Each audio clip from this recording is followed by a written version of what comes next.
আসসালামু আলাইকুম রহমতুল্লাহ। আমাদের হিন্দু মা বোনদের জন্য, ভাইদের জন্য আদাব। আউযুবিল্লাহি মিনাশ শাইতানির রাজিম। বিসমিল্লাহির রহমানির রহিম। আজকের এই ফ্রি মেডিকেল ক্যাম্প এর আয়োজনের যিনি মূল উদ্যোক্তা সম্মানিত মোজারুল ইসলাম, আমাদের মাঝে উপস্থিত রয়েছেন আমাদের রংপুর সদর উপজেলার কৃতি সন্তান, বাংলাদেশ জামাত ইসলামী রংপুর জেলা মজলিস উলামা কমিটির সম্মানিত সদস্য এবং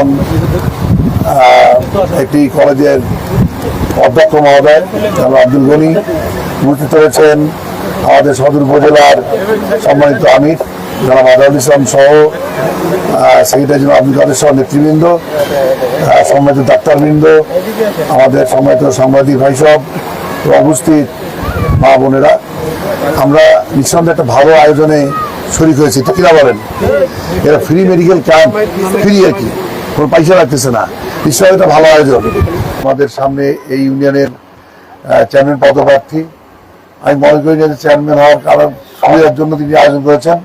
আমি মনে করি মানবতার কল্যাণে তিনি আয়োজন করেছেন এবং ভবিষ্যতেও এই ধরনের কাজে তিনি আরো ভূমিকা রাখবেন ইনশাআল্লাহ, ঠিক কিনা? আমরা আশা করি এটা আর কি। আসলে এই ধরনের কাজ কিন্তু মানুষের কল্যাণমূলক কাজে আল্লাহ খুশি হন। আল্লাহ নবী বলেছেন, আর দিন নাসিহা, দিন হলো কল্যাণ কামনা, মানুষের কল্যাণে যা করা দরকার সেটাই দিন, সেটাই ইসলাম। আজকে আমরা এটা ভুলে গেছি। আমরা সবাই স্বার্থপর, স্বার্থ ছাড়া কোনো কাজ করি না এবং বড় লোকরা বেশি স্বার্থপর, ঠিক কিনা? যারা টাকা আছে, মাল আছে, সম্পদ আছে, এরা আরো বেশি স্বার্থপর। এরা নিজের স্বার্থ ছাড়া কিচ্ছু বোঝে না, সমাজের কল্যাণে গুটি কয়েক লোক ছাড়া কাজ করে না। এটা মোটেও ঠিক না। আমি মনে করি যারা সচ্ছল আছেন সমাজের, তাদেরকে মানুষের কল্যাণে আসা দরকার এ ধরনের কাজে। আমি এই আপনারা জানেন যে সংসদ চলছে, আপনাদের প্রতিনিধি হিসাবে, এমপি হিসাবে আমি ঢাকায় আছি। তো এই ধরনের আয়োজন এখানে হচ্ছে, মোজার আমাকে দাওয়াত দিয়েছেন। আবার আপনার শুনে খুশি হবেন যে সদর উপজেলায় কিছু আমরা রাস্তার, কাঁচা রাস্তার কাজ শুরু করছি।